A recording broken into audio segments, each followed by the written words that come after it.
Uy sis, napansin mo ba yung difference pag nag-workout ka sa umaga at pag hindi?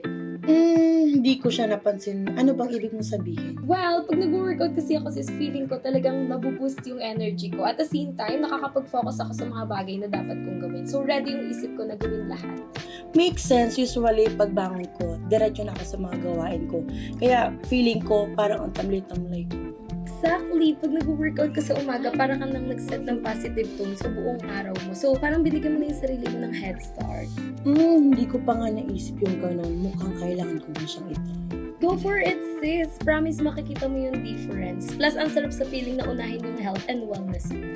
Thanks sa advice, Mars. Promise, isasama ko sa daily routine ko yung pag-workout. Yes, hindi ka talaga magsisisi. Game changer talaga yan.